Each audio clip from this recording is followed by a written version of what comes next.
ఈరోజు ప్రతి తల్లిదండ్రులు కూడా తమ పిల్లల భవిష్యత్తు బాగా ఉండాలి అని ఆలోచిస్తారు, కానీ ఏమి చేస్తే బాగా ఉంటారు అనే విషయంలో స్వతహాగా విచక్షణతో ఆలోచించకుండా పులిని చూసి నక్కవాదలు పెట్టుకున్నట్టుగా పోయే తల్లిదండ్రుల యొక్క జాబితా రోజు రోజుకి పెరుగుతూ ఉంది. నా పిల్లవాడు ఎంత ఎక్కువగా చదివితే, అంత పెద్ద ఉద్యోగము చేస్తే, అంత ఎక్కువ ధనము తీసుకుని వస్తే అంత హ్యాపీగా సుఖంగా ఉంటాము, అన్ని పేరు ప్రతిష్టలు వస్తాయి అనుకుంటాము. అందులో తప్పు లేదు. కేవలం జ్ఞానము, ఉద్యోగము, ధనము ఉంటేనే సుఖంగా ఉంటాము అని అనుకుంటున్నాము కాబట్టే ఈ రోజు అనాథాశరణాలయాలు పెరుగుతున్నాయి. మనము ఇవ్వవలసినది ఆధ్యాత్మిక జ్ఞానము. పరోపకారం ఇదం శరీరం. ఈ శరీరం నలుగురి సేవ కోసం ఉపయోగించబడింది. భగవత్ సంతృప్తి కోసం ఈ యొక్క జీవుణ్ణి సేవలో ఉపయోగించాలి. పిల్లవాడు ఆధ్యాత్మికంగా ధర్మ మార్గంలో ఉన్నట్లయితే మీరు 100 రూపాయలు ఇచ్చినా దానిని ఖరాబు చేయకుండా, చెడు మార్గంలో తీసుకొని పోకుండా ఆ యొక్క ధనాన్ని అలాగే ఉంచుతాడు. ధర్మ మార్గంలో ఒకవేళ పిల్లలు నడవలేదనుకోండి, రేపటి నాడు లక్షల రూపాయలు సంపాదించినా దానిని నిలబెట్టుకునే పరిస్థితి లేదు.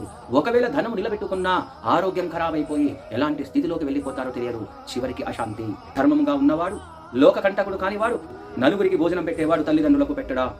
ఈ ఒక్క విషయం ఆలోచిద్దాం. ధర్మాన్ని నేర్పిద్దాం, భగవద్గీత చదివిద్దాం.